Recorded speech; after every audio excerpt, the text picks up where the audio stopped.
Okay, we are live. We are live. That means means you have to get your head out of the MJ. If you put your head through the cord, then you pull it out of my ear. Okay, I've got that. A hard day. My cats have had a very hard and confusing day. They need much comforting. Yes, they do. Just like everyone else. Right, Malkie? What am I agreeing to? That the cats have had a hard day and they need lots of comfort. The cats have had a very, very, very hard day. And when I say the cats, I mean the human cats too. Yeah, that's about right. Yes, yep. It's been a hard day. You look way more put together than I am, though. Thank you. I appreciate that. Okay, so thank you for joining us. I look way more put together than I'm feeling right now because it's that kind of day. That's how it goes sometimes. Yeah. All right, well, before we get totally distracted and just talk about our day, thank you for joining us. I am Havva Mahler, expert in Chinese medicine and traditional Chinese astrology, and with me is... Malkie, Rimon, and I am a fantastic life coach. You absolutely are, and thank you for joining us on Thriving Sucks. Yes. It does. I had a client today, and she's growing. Oh my gosh, like the amount, like who she was to who she is barely recognizable in some ways. I mean, she's still herself, right? She's more herself than ever, but the change is enormous, and she has no idea except for the hard parts. Yep. Like the hard parts, she knows where the hard parts are, but yeah. Yeah, it's funny. So I and my sister we're both very experimental and like try things out in order to see if they work, because there's a lot of places in life where we could use some improvement. And so we're actually trying the Eat for Your Blood Type diet, because the suggestions seem to line up really well with what we've already found out about ourselves. So 2 days in, I look at my sister and I'm like, well, I don't know if it's helping me, but you're doing great. And she goes, really? I don't know if it's helping or not. Yeah. So it's hard to try and readjust what I'm supposed to be eating, but from the outside. Yeah, my aunt was really into it. She had like type A blood, and she found that it was super duper helpful. And she's like, so what's your blood type? And I'll tell you everything. I'm like, I'm an O positive. And the look on her face, she was so disappointed.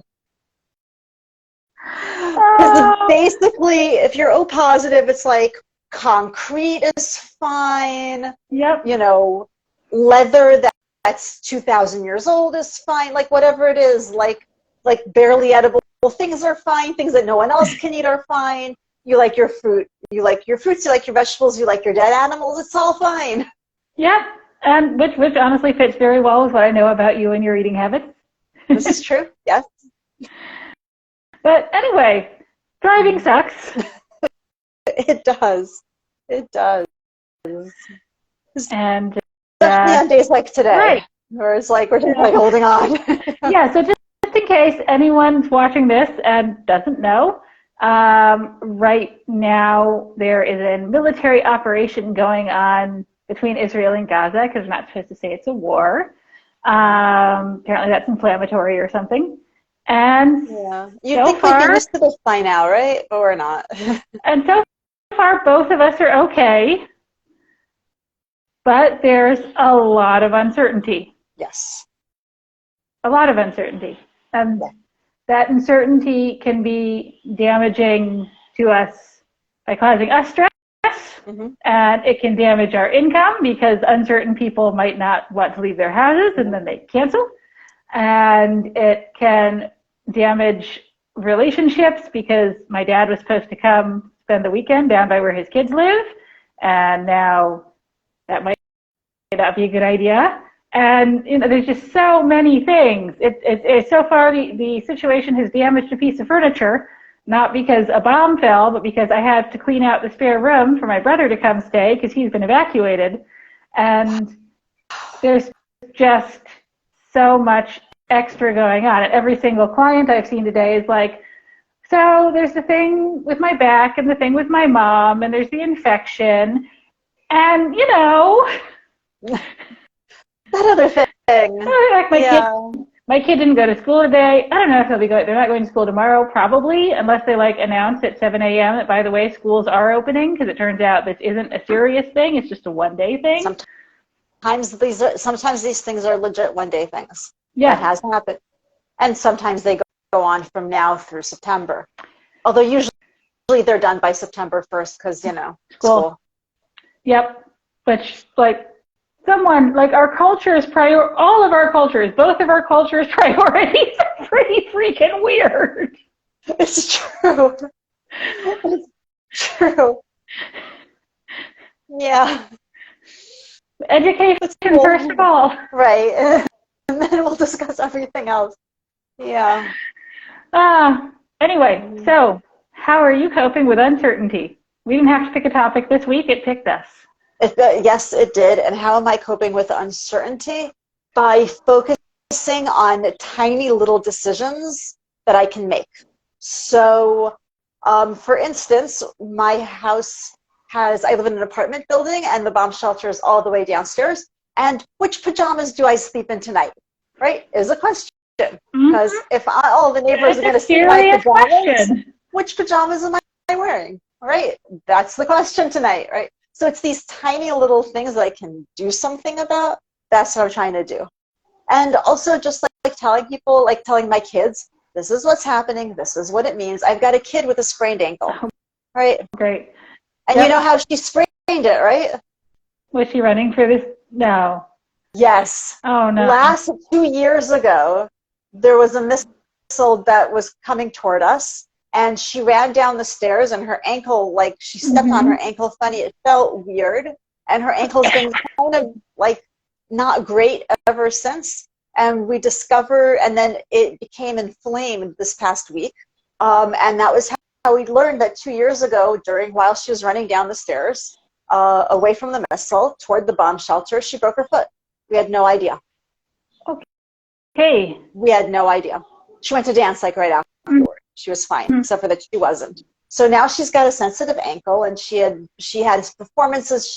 She was rehearsing. She overdid it, and she's got a brace, and she's been on crutches for the past few days. She should be back to dance Thursday, which is great, right? But it's but in the meanwhile, she should not be running up and down any stairs. Nope. No, she should not. Yeah. All right. Well, don't forget to take her to acupuncture. Don't let it drop until she's 35 and pushes it too far, and then ends up going for acupuncture. It'll take a lot longer. Oh, acupuncture can. Okay, we'll talk after. Acupuncture can fix this. Of course, I can fix this. Okay. It can help. It can help. Time is a big one in some ways. Right. Well, it's been 2 years. So. Getting things set up so that the time can do its job. Okay. Okay, that's cool. I will talk to her about that. Actually, now I'm thinking about it, I think that's also basically what therapy does. Yeah. Put everything in position so that time can actually be helpful rather than just... Than just pass? Yeah. Could be. That's a really good way of looking at it. Yeah. Coaching's similar in that way also. Different from therapy, but similar in that way. Yeah. So what are you doing with all the uncertainty? And can we just bring up eating our feelings right now, because seriously? So I may have gotten home, pulled a bar of milk chocolate, which I am so not supposed to have, out of my backpack, handed it to my brother and said, "Get this away from me. I've already eaten more than half." Okay, so on the subject of eating our feelings. Okay, 2014 was one of the Protective Edge. Protective Edge was the military operation. That was the one that went on for 52 days. You see how well I remember it? And one thing that I noticed is after the first month or so, people got really weird about food. And I, for myself, would just if I'm walking home from work, go into grocery stores, and I just wanted to stand in the cereal aisle. I was reading the back of cereal boxes to look at the ingredients. I can't eat them. I just want them. I was sitting there going they put aspartame in a lot of things these days, but I just wanted to be around the cereal. And I suddenly have to start reading ingredients on cereal. Ew. I assume you don't buy like the multicolored sugar bomb. Yeah. No, those are gross. Yeah, but sorry. My cat has been very stressed because humans are stressed, and that makes her stressed, and so she wants me to throw her ball to give her something to do. And I know someone else who like had to have cheese in the fridge. Had to. Cheese. Someone ate the last cheese. It was bad. There was nearly a divorce. Obviously, for a lot of people, there's chocolate, and like you can also like kind of do a Chinese medicine diagnosis of like what people are looking for in their different foods. But yeah. So stress eating, as times of uncertainty, weird food things. Was part of it. Was there a way to prevent weird food things if we're trying, or do we just kind of accept this is a weird food thing? Like uncertainty yields weird food things. Okay, so what I would do is look for what you're trying to get out of the food and see where else you might be able to get that energy. And it could be a different food. Okay, so like me, I'm trying to think of a good example. Okay, so like the cheese. Okay, what does cheese have? What does cheese represent? Cheese is fat. So that it's fat. There's protein. There's the animal energy of it. But you can store it, so it's better than meat in that way. So you can kind of like look at, okay, so we're looking for something that provides warmth and energy that you can keep around and know it's going to be there for you. And, is there something else that could do that? A heat pack and a teddy bear, maybe. Now I want one, now that I've said that. I want a hot, warm teddy bear that I can cuddle. The grains are like, the grains, they're very tied in with like civilization and culture and hierarchies and stability.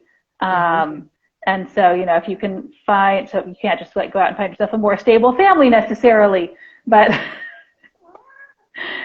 what are you looking for with that food, and how can you give it to yourself, maybe just with a healthier food that, you won't feel as sick if you overeat. I'm planning on going out and getting myself some good quality dark chocolate when we're done with this.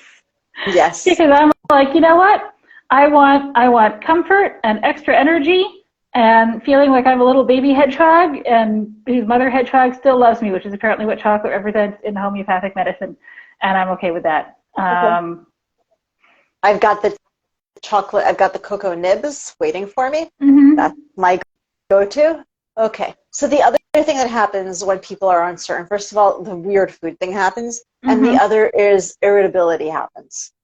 Yes, so much. And I think the irritability goes along with something else, which is trying to keep our options open. What do you mean? Okay, I think once you make a decision about what's in your control, the irritability goes down. Okay, what do I mean? I'm part of a networking group. Right. We meet Wednesday mornings. Tomorrow. I am currently the chair of my networking group. I can't make a unilateral decision about whether we're meeting or not Wednesday mornings, but I'm part of the discussion, and I'm the one who has to tell everyone. And there is a point of view that I see is really, really common among a lot of people, and especially among people who have been through these situations before, of let's wait until the very last minute, because if it's 7 a.m., like if there's a quiet night, nothing happens, everyone goes home, the soldiers are demobbed, then 7 a.m., just text everyone and say, we are meeting at 8:30.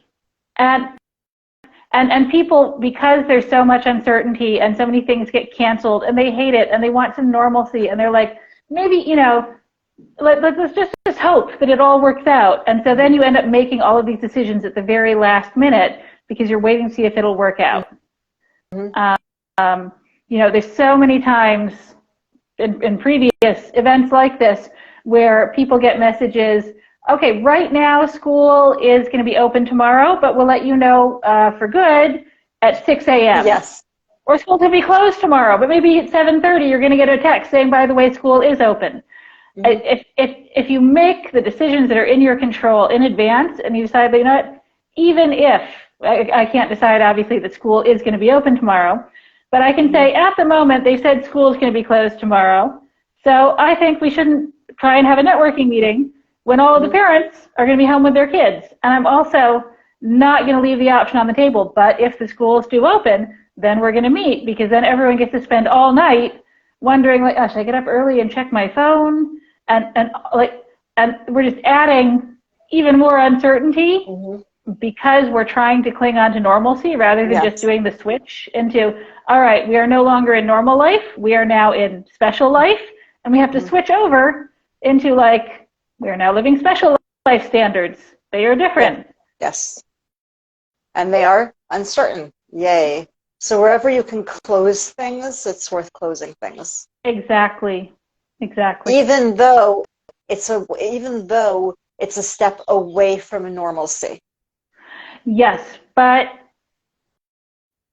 you know, what was the phrase? Embrace the suck. Sometimes, like, it's better to take a bold step forwards into what's going to happen anyway, rather than be dragged kicking and screaming. Yeah.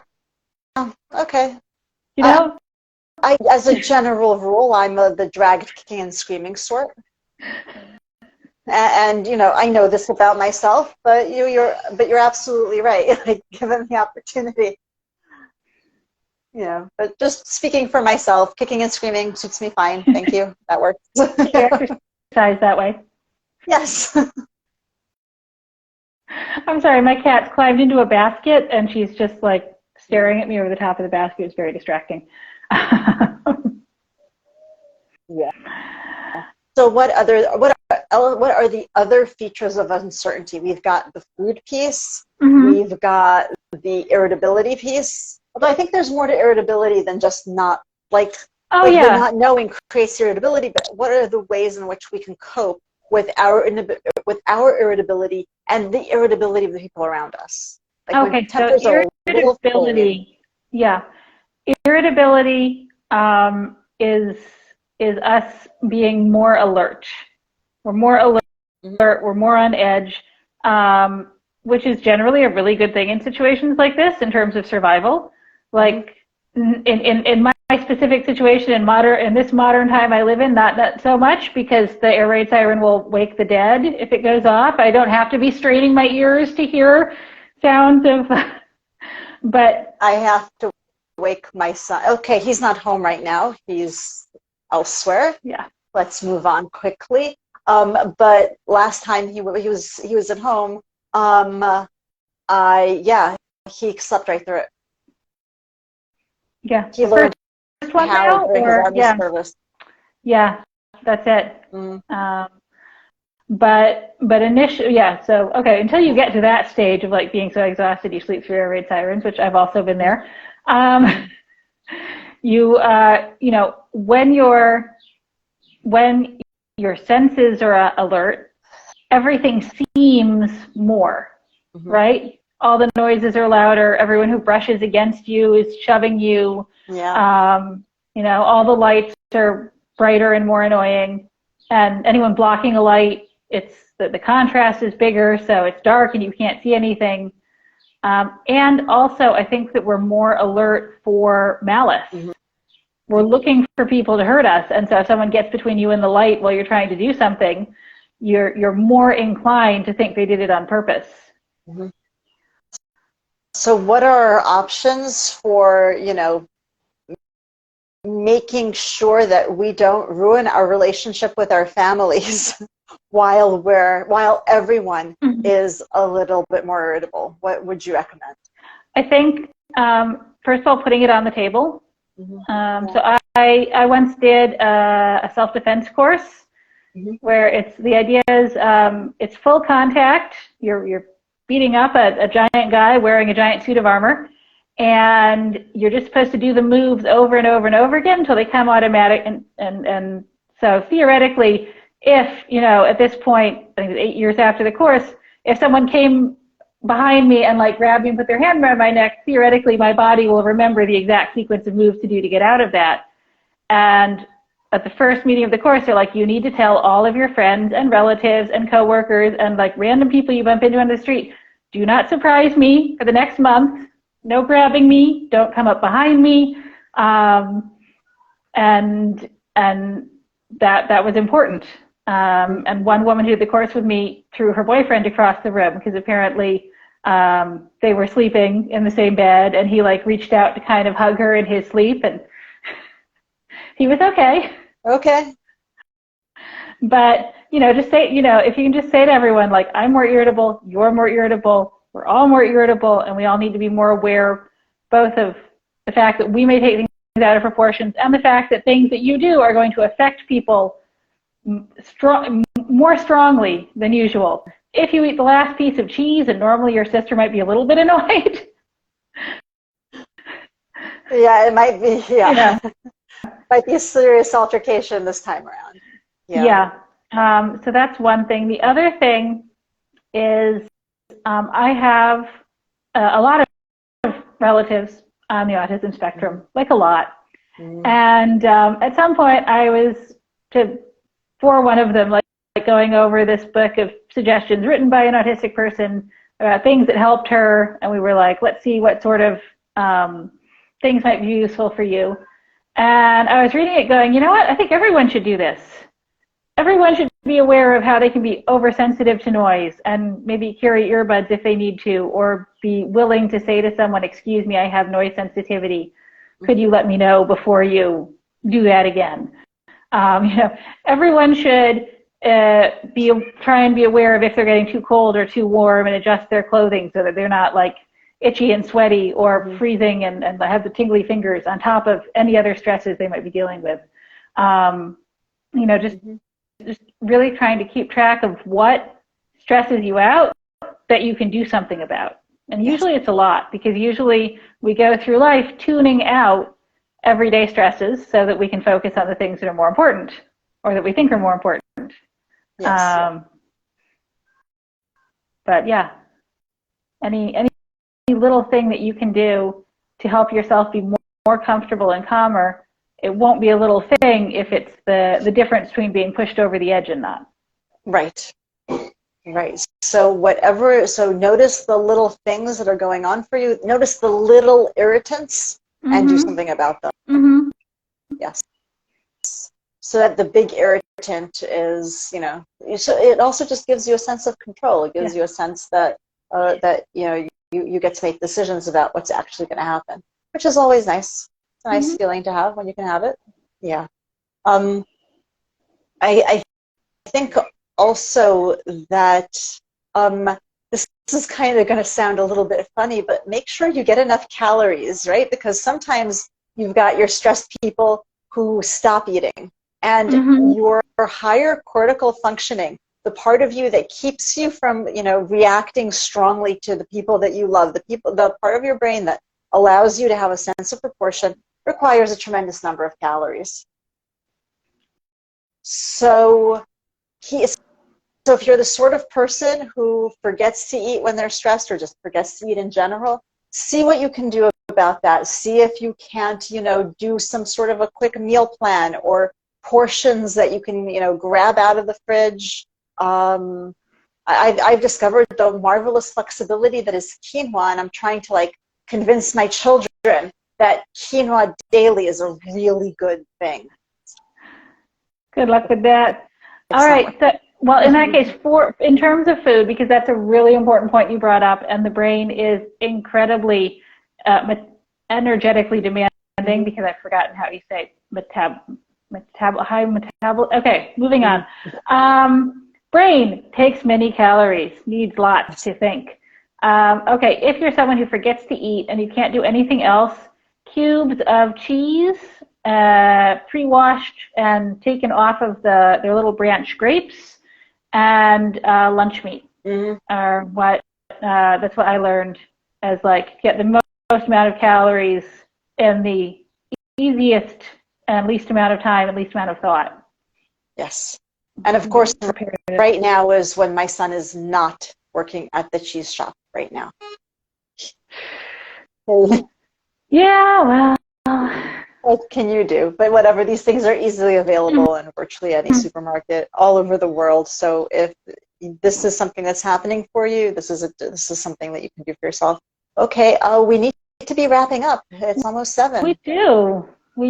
Yeah. Well, I wish everyone a safe, calm, quiet night, and hopefully we'll be back next week to go, hey, that was so crazy, those 2 days last week. Right. I have to admit, I was kind of worried that we'd get on and you'd have a siren and I'd have to like be sitting here going, so the next 10 minutes is just going to be me. It's the Malkie show. You can prepare like a stand-up comedy routine. Oh boy, yeah. So I'm really, really glad that's not what went down. I'm sure you would have been great. I'm sure you would have been great. Thank you. But yeah, it would have been stressful. So. All right. Well, so join us next week. And in the meantime, if anyone needs to reach out and brainstorm, coping techniques that will work for you in your specific situation, or how to cope with the kids being home, or whatever, I'm, first come, first served, because I have an awful lot of work on my plate. But feel free to reach out, and we'll try and schedule a call. I'm available. And if you're looking for coaching through a difficult period, then I'm available as well. And and there's something amazing is I can definitely say this about you. You help people, so people should definitely reach out. Oh, thank you. Well, I know you do too. I know. I know some of your clients. So. That's true. You do. Yeah. So. All right. Okay. Well, take care, everyone. Stay safe out there, and we'll see you next week. Okay. Well done, Havva. This was a good one. Okay. You too. All right. Okay. Bye. Bye.